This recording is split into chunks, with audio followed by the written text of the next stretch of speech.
ये स्क्रीन आप लोगों को सबको विजिबल है?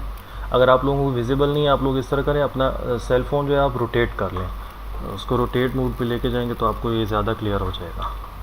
इसमें मैंने आपको कुछ असाइनमेंट भी एक देनी है। अच्छा, अब यहाँ से मैंने शेयर करना स्टार्ट किया था। ये रिज़ल्ट देखें, let N be a normal subgroup of group G. हमारे पास एक ग्रुप जी है, उसका एक नॉर्मल सब ग्रुप हमने लिया है। ये रिज़ल्ट देखें, G is abelian, then G over N is also abelian. मतलब अगर जी जो मेन ग्रुप है वो अबिलियन है तो उसका जो कोशेंट ग्रुप है वो भी क्या होगा, अबिलियन होगा। अगर जी फाइनाइट है तो उसका कोशेंट ग्रुप भी फाइनाइट होगा। अगर जी साइक्लिक है तो उसका कोशेंट ग्रुप भी क्या होगा, साइक्लिक होगा। ये आगे स्टेटमेंट्स देखें, बट नॉट कन्वर्सली। अब इसमें मैं आपको बता देता हूँ वो ये, क्योंकि 2 नए स्टूडेंट्स हैं तो उनके लिए भी साथ मैं एक्सप्लेन कर देता हूँ। ये तीनों स्टेटमेंट्स एज इट इज़ भी आ सकती हैं, कोई और इसकी अल्टरनेटिव स्टेटमेंट भी आ सकती है, कोई चेंज होकर या कोई क्वेश्चन भी बन के आ सकता है। तो अगर जी ग्रुप जो है वो अबिलियन है तो उसका कोई भी कोशेंट हम ग्रुप जब बनाते हैं तो वो भी क्या होगा, अबिलियन ही रहेगा। अगर जी फाइनाइट ग्रुप है तो उसका कोई भी हम कोशेंट ग्रुप बनाते हैं तो वो कोशेंट ग्रुप भी क्या रहेगा, फाइनाइट ही रहेगा। अगर जी साइक्लिक है तो उसका जो कोई भी कोशेंट ग्रुप हम बनाते हैं तो वो साइक्लिक ही रहेगा। ठीक है, आगे ये भी अभी हमने उधर भी डिस्कस किया है, और जब नोट्स को मैंने ओपन किया हो तो वहाँ पे भी यही थ्योरम हमने डिस्कस किया है। ये एग्जैक्ट, मैं बार बार कह रहा हूँ, एग्जैक्ट स्टेटमेंट भी आ जाती होती है।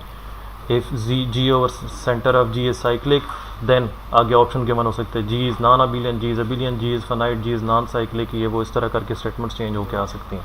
ठीक है, कॉशीज़ थ्योरम ये भी हम उधर डिस्कस कर चुके हैं। अगर जी एक फाइनाइट अबिलियन ग्रुप है, ठीक है, और एक प्राइम उसके ऑर्डर को डिवाइड कर रहा है तो उस ग्रुप के अंदर एक उस ऑर्डर का एलिमेंट ज़रूर मौजूद होगा। अब जो नए स्टूडेंट्स हैं आप लोगों के लिए मुश्किल होगा क्योंकि हम ये चीज़ें पहले डिस्कस कर चुके हैं, तो आप लोगों को फ़ौरन ये चीज़ें क्लियर नहीं होंगी। अगर फिर भी कोई कन्फ्यूजन है, छोटी कन्फ्यूजन है, तो आप फ़ौरन से पूछ सकते हैं कि ये कैसे होगा। अभी मैं इसका वाइट बोर्ड पर समझाता हूँ, ओपन हो जाए।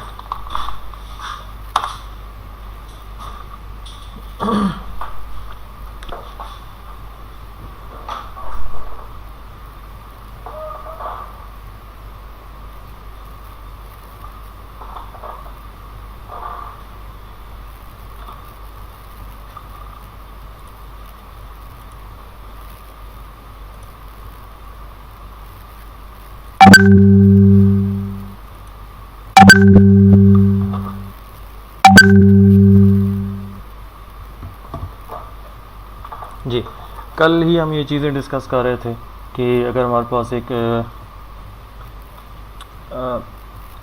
जी हमारे पास एक ग्रुप है, उसके कॉरस्पॉन्डिंग हम जी ओवर एट एक कोशेंट ग्रुप बनाते हैं तो इसके एलिमेंट्स किस टाइप के होते हैं, ए प्लस या ए टाइम्स एच, कोई भी ऑपरेशन जो इनके दरमियान हमने डिफाइन किया, और ए कहाँ से आ रहा होता है, मेन ग्रुप जी में से आ रहा होता है। ठीक है, अब इसकी एग्जांपल भी हमने कल डिस्कस की थी कि हमारे पास अगर Z12 है एक, और इसका एक नॉर्मल सब ग्रुप हम पिक कर लेते हैं। नॉर्मल सब ग्रुप इसका 2 से जो जनरेट हो रहा है, तो हमने इसका कोशेंट ग्रुप बनाया था, और इसके कोशेंट ग्रुप में हमारे पास 2 ही एलिमेंट्स आ रहे थे, एक 0+2 आ रहा था और एक आ रहा था 1+2।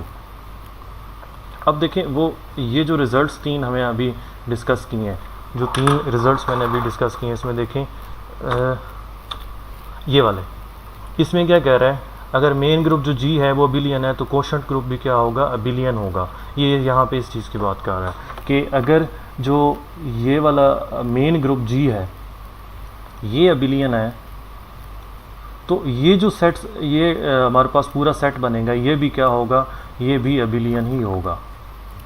ये जो हमारे पास होगा, इसमें देखें ऑपरेशन किस तरह से होते हैं, मैंने एक आगे टेबल भी शेयर किया हुआ है। टेबल किस तरह की, ये दो आपके पास क्या है, एलिमेंट्स हैं, ये एक पूरा एलिमेंट है, ये एक पूरा एलिमेंट है इसके अंदर।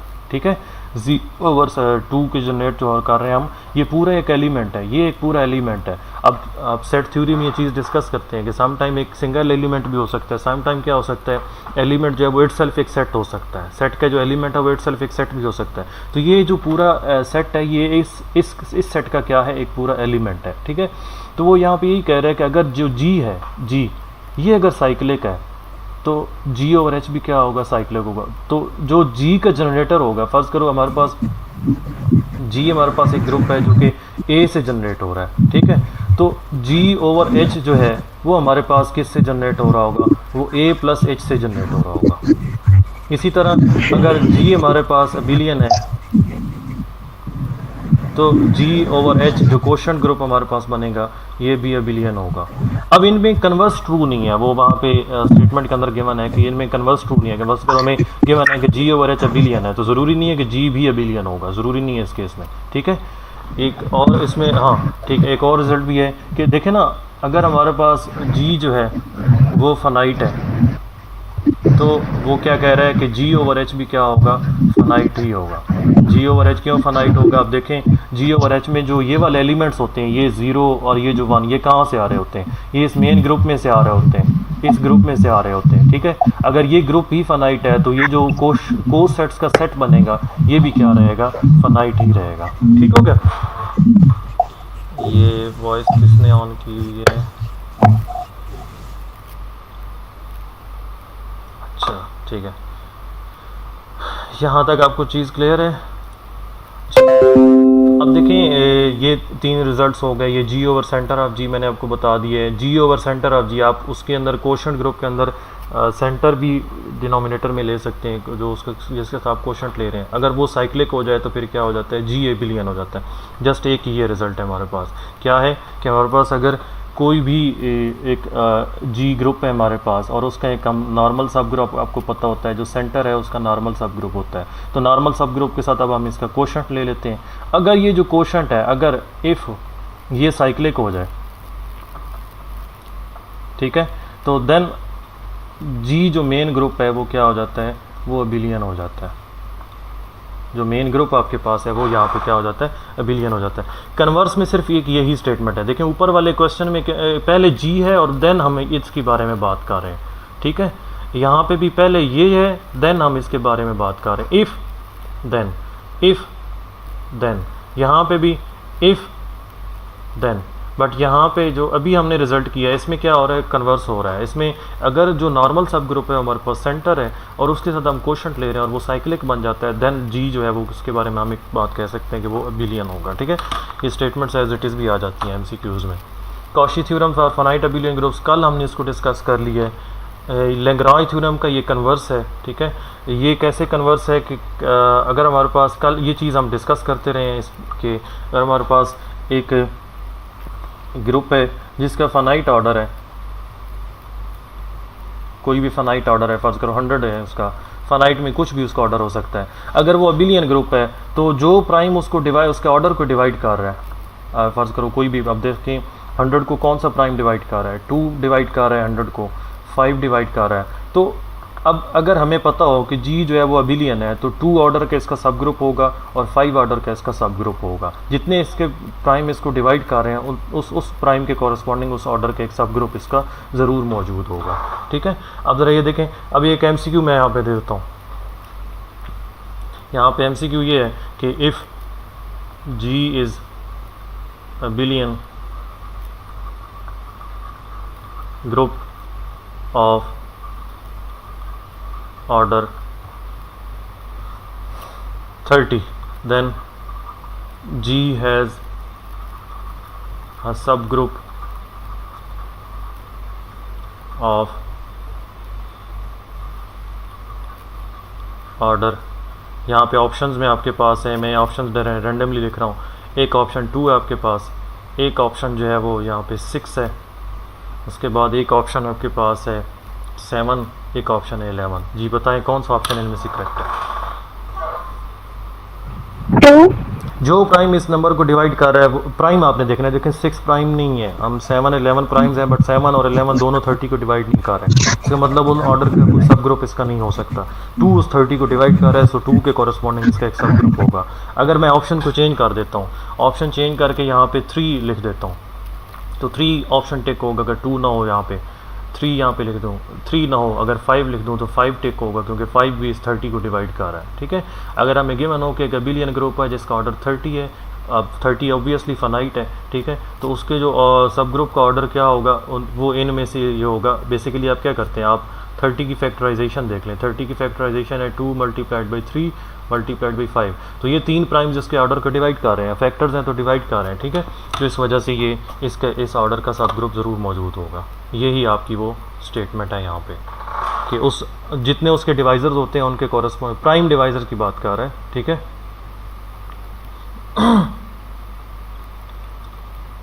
ये मैंने आपको कहा है कि आपने ये चेक कर लेना है। ये इसने, मैं जो अभी क्वोशंट ग्रुप्स की बात कर रहा था, ये देखें इसने क्या किया है, एक Z24 ग्रुप लिया। आप ये पहली असाइनमेंट मैंने आप लोगों को दी थी कि Z24 ग्रुप बनाएं, उसके कॉरस्पॉन्डिंग उसने क्या किया, उसके साथ क्वोशंट किसके साथ लिया है, 4 के साथ लिया है। मैं आपको थोड़ा सा इसका आइडिया दे देता हूँ क्योंकि बाकी काम आपने खुद करना है। इसमें थोड़ा सा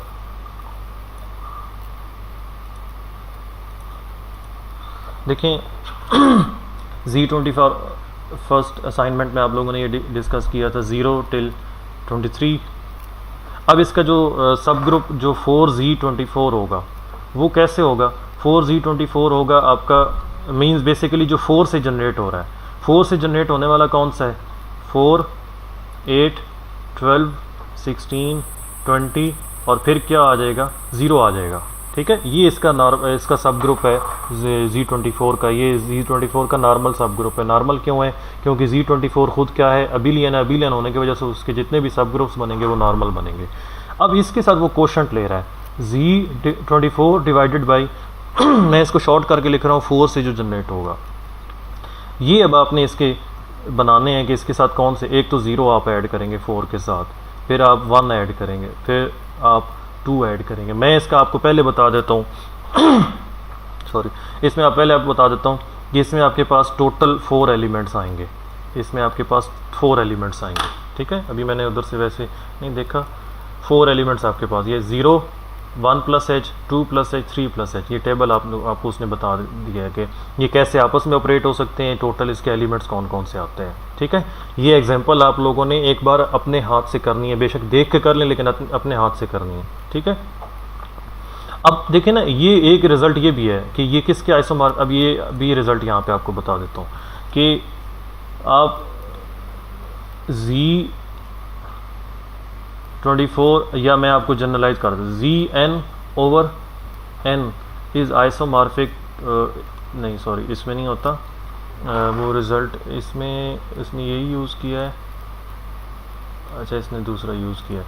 एक जर्नल रिज़ल्ट है यहाँ पे कि Z/N, Z का अगर N के साथ हम क्वोशंट लें तो ये आइसोमॉर्फिक होता है ZN के। यहाँ पे उसने क्या यूज़ किया, यहाँ पे उसने कहा है कि Z24 और उसका क्वोशंट ले 4 से जनरेट होने के साथ तो ये आइसोमॉर्फिक होता है Z4 के साथ। Z4 के साथ आइसोमॉर्फिक क्यों है, क्योंकि इसका ऑर्डर क्या है, 4 है, ठीक है। इस ग्रुप का ऑर्डर 4 होगा। अब मैंने कल बताया था आप लोगों को कि ऑर्डर 4 का ग्रुप या Z4 के आइसोमॉर्फिक होगा या किसके होगा, V4 के आइसोमॉर्फिक होगा। अब ये क्योंकि ऑर्डर 4 का है, ये साइक्लिक है, इसका मेन ग्रुप जो साइक्लिक है तो ये भी साइक्लिक है, इसकी वजह से ये क्या हो जाएगा, ये Z4 का आइसोमॉर्फिक होगा, V4 का आइसोमॉर्फिक नहीं होगा, ठीक है। यही उस क्वेश्चन के अंदर प्रूव किया गया। इसको अपने हाथ से आप लोगों ने एक बार क्वेश्चन को ज़रूर करना है, काफ़ी इसमें प्रैक्टिस हो जाएगी आप लोगों की। G is a non-abelian group of order P times Q where P and Q are primes, then prove that center of G। अब देखें हमने प्रूव नहीं करने, ये आप माइंड में रखें, हमने प्रूव नहीं करने, जो रिजल्ट्स प्रूव किए गए हैं हमने उनको यूज़ करना है, हमने उनको याद रखना है कि वो कैसे हम यहाँ पे याद रख सकते हैं। आप लोगों ने ये रिजल्ट्स जो हैं ये याद रखने। अब ये अप्लाई कैसे हो सकता है, देखें P × Q, मैं एक एग्जांपल लिख रहा हूँ यहाँ पे।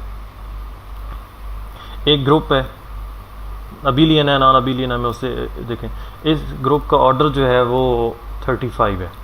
आप इसके बारे में क्या कह सकते हैं, इसका सेंटर क्या होगा,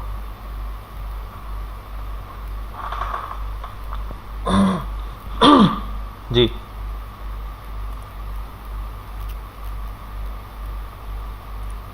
आंसर जी, इसका सेंटर क्या होगा, आइडेंटिटी होगा। उसकी रीज़न क्या है, अभी हमने जो रिज़ल्ट किया है उसमें हमने क्या कहा है कि अगर ग्रुप का ऑर्डर जो है वो 2 पॉइंट्स के मल्टीपल की फॉर्म में हो, ये 35 क्या है, 7 × 5, ठीक है। तो इस वजह से हम क्या कह सकते हैं कि इसका सेंटर क्या होगा, आइडेंटिटी की इक्वल होगा। अभी जो रिज़ल्ट हमने किया है, तो जो भी ग्रुप का ऑर्डर जो है वो इस तरह इस फॉर्म का होगा, हम उसको क्या कहेंगे कि उसका सेंटर आइडेंटिटी है, ठीक हो गया।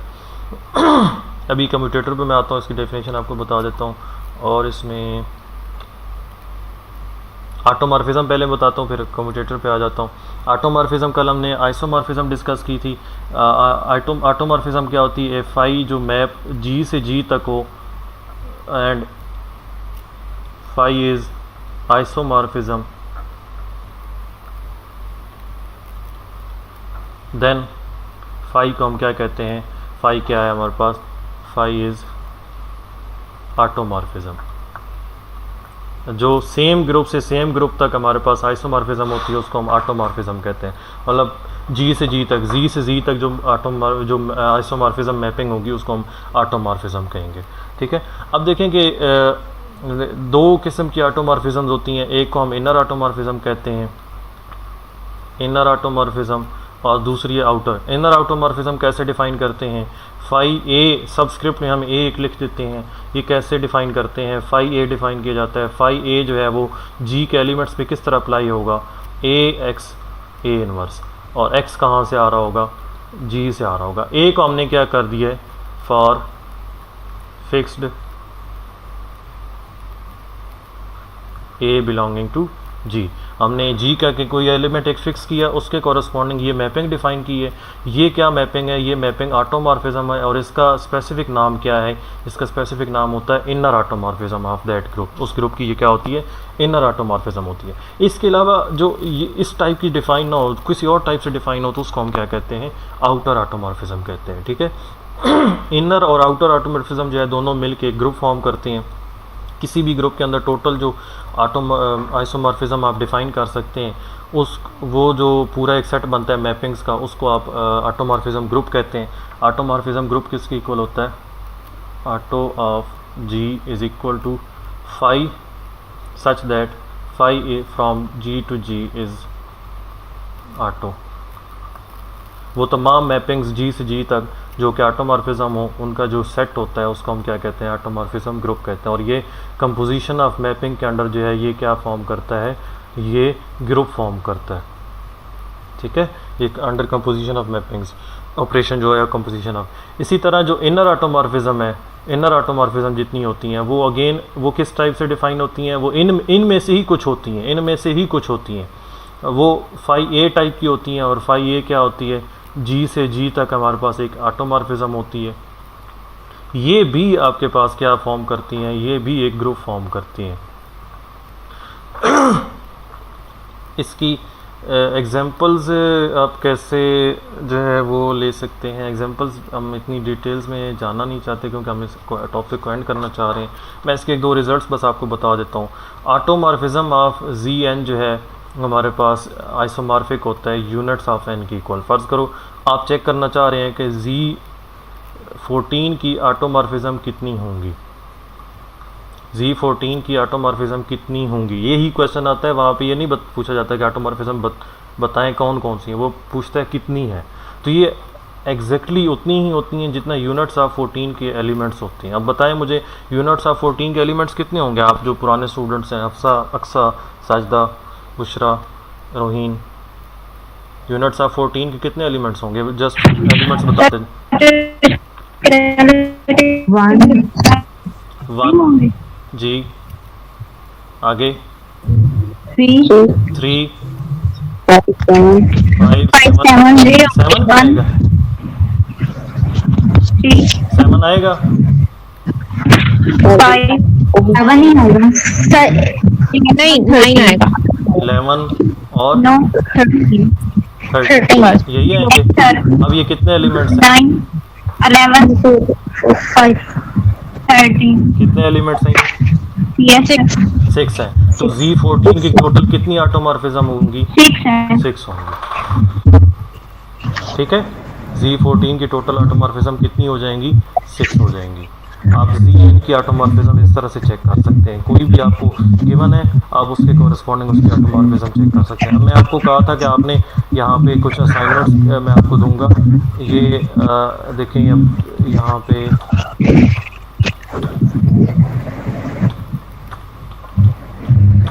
ये देखिए, आप अफसा अपना माइक ऑफ करें।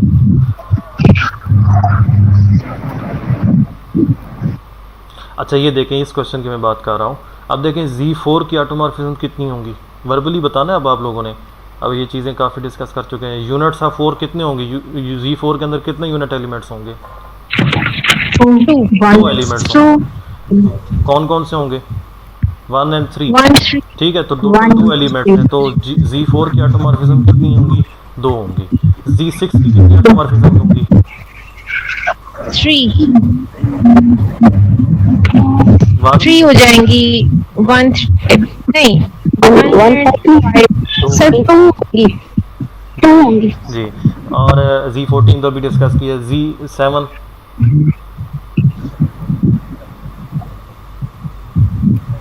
Z7 की कितनी ऑटोमॉर्फिज्म होंगी?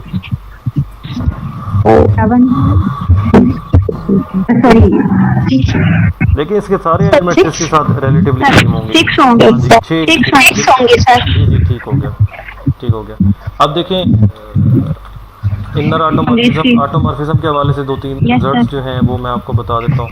ये ऑटोमॉर्फिज्म का रिजल्ट मैंने आपको उधर बता दिया है कि ऑटोमॉर्फिज्म जो है वो जो पूरा सेट आता है वो क्या आता है? ग्रुप फॉर्म करता है under composition of mappings.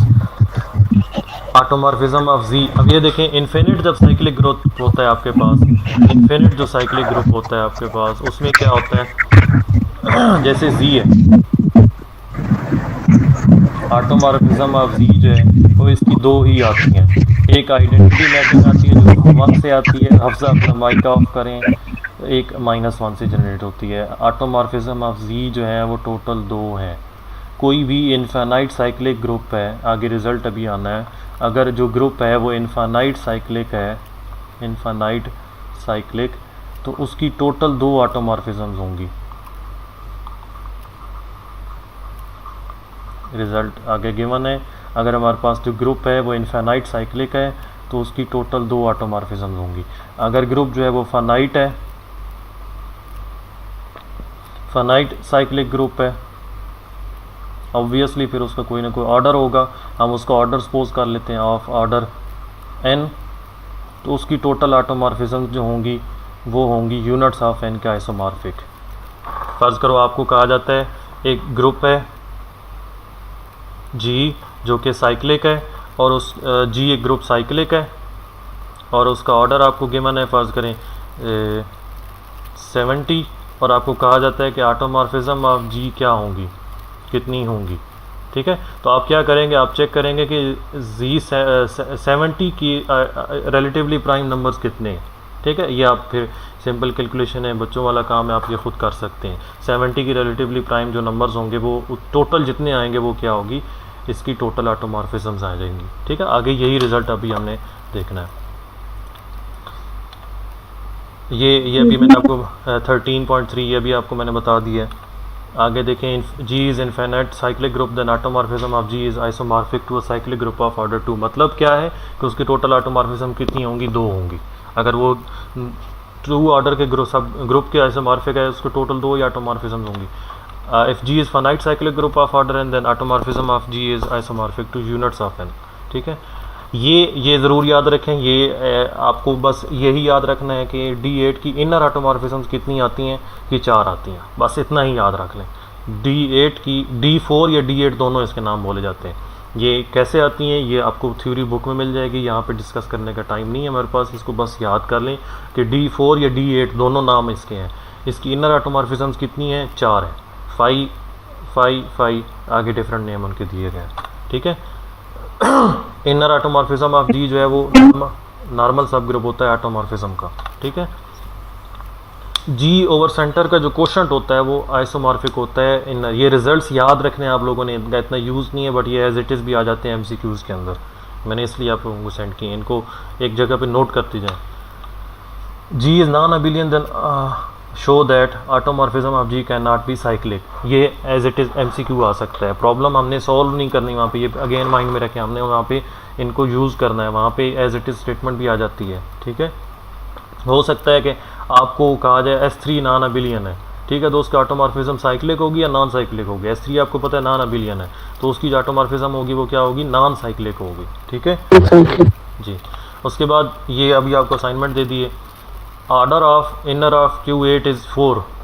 Inner automorphism Q8 की कितनी है? 4 है। ये भी जस्ट आपको रिज़ल्ट याद कराने के लिए बता रहा हूँ, बनती कैसे हैं वो अलग थ्योरी है। बस यहीं तक ये रिजल्ट्स हैं। अब आ जाते हैं हमारे पास और कौन सा टॉपिक, एक हाँ कम्यूटेटर का जो टॉपिक है वो जस्ट थोड़ा सा आपको रिवाइज करके फिर जो है उसके 2-3 रिजल्ट्स हैं। कम्यूटेटर आप कैसे डिफ़ाइन करते हैं, आप 2 एलिमेंट्स पिक करते हैं ए बी, आप जी के 2 एलिमेंट्स पिक करें तो कम्यूटेटर कैसे है, ए कॉमा बी आप कैसे डिफ़ाइन करते हैं, a b a inverse b inverse. ठीक है, आपने ए और बी को मल्टीप्लाई करना है, उसी के साथ किसको मल्टीप्लाई कर देना है, ए इनवर्स बी इनवर्स। ये अब एक ऐसा ग्रो सेट जिसके अंदर इस टाइप के एलिमेंट्स मौजूद हों, और ए बी कहाँ से आप पिक कर रहे हैं, कैपिटल जी से पिक कर रहे हैं। इस सेट को हम क्या कहते हैं, इसको हम कहते हैं कम्यूटेटर सब ग्रुप। ये मेन ग्रुप का क्या होता है, सब ग्रुप होता है, और ये मेन ग्रुप का आई थिंक नॉर्मल सब ग्रुप होता है, मुझे भी कंफर्म करने दें। कम्यूटेटर सब ग्रुप हम इसको कहते हैं। ठीक है, अब अगर जो जी डैश आ रहा है ये अगर आइडेंटिटी की इक्वल आ जाए, देखें ना मैं ये कह रहा हूँ कि अगर ए कम्यूटेटर बी जो है ये क्या आ जाए, 1 की इक्वल आ जाए, 1 आइडेंटिटी कुछ भी आप कंसिडर कर सकें, इसका मतलब क्या है, a b a inverse b inverse किसकी इक्वल आ गया, 1 की इक्वल आ गया। तो यहाँ से आप क्या कर सकते हैं, अगर आप राइट साइड से बी से मल्टीप्लाई कर देते हैं तो इधर क्या आ जाएगा, बी आ जाएगा, ये दोनों आइडेंटिटी हो जाएंगे। सो ए बी ए इनवर्स आपके पास आ गया is equal to b, again आप पोस्ट मल्टीप्लाई करें ए से तो ये ए और ए, ये बी ए, ये अगेन 1 हो गया, तो ए बी किसकी इक्वल आ गया, बी ए की इक्वल आ गया। और इसको आप क्या कहते हैं, इसको आप कहते हैं कम्यूटेटिव प्रॉपर्टी। कम्यूटेटिव और कम्यूटेटर में फ़र्क है। देखें अगर 2 एलिमेंट्स का कम्यूटेटर 1 आ रहा है, इसका मतलब क्या है कि वो दोनों एलिमेंट्स आपस में क्या हो गए, कम्यूट कर गए।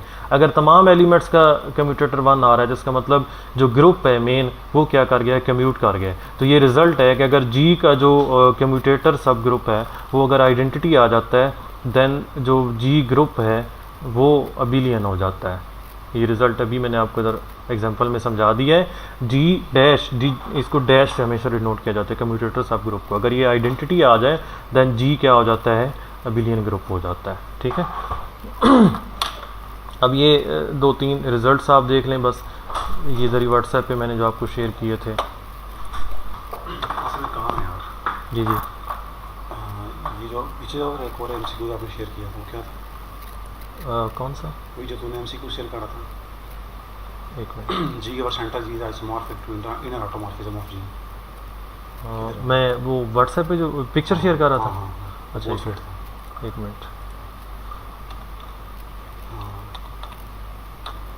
वाला? ये वाला, ये बच्चों को रटा दे, ठीक है, ये आया भी हुआ, ये ठीक है ना। ठीक है, आदिल साहब अभी वो जस्ट ये बता रहे थे कि ये जो एमसीक्यू है ना, मैं आप लोगों को यही कह रहा हूँ ना, आप जो स्टेटमेंट्स मैं आपको बता रहा हूँ उनको आप एज इट इज़ याद कर लें। अगर आप लोगों को समझ नहीं आती याद कर लें, एज इट इज़ स्टेटमेंट्स को याद कर लें। जो चीज़ें समझाने वाली है मैं साथ साथ आपको समझा रहा हूँ। ठीक है, जो आपको समझ नहीं आती उन स्टेटमेंट्स को याद कर लें, ये एज इट इज़ आ जाती हैं। मैंने आपको कल भी क्वेश्चन कुछ एमसीक्यूज दिखाए थे जो एज इट इज़ स्टेटमेंट्स आई हुई थी। ठीक है, बस यही आदिल साहब कह रहे थे। ठीक है, आपने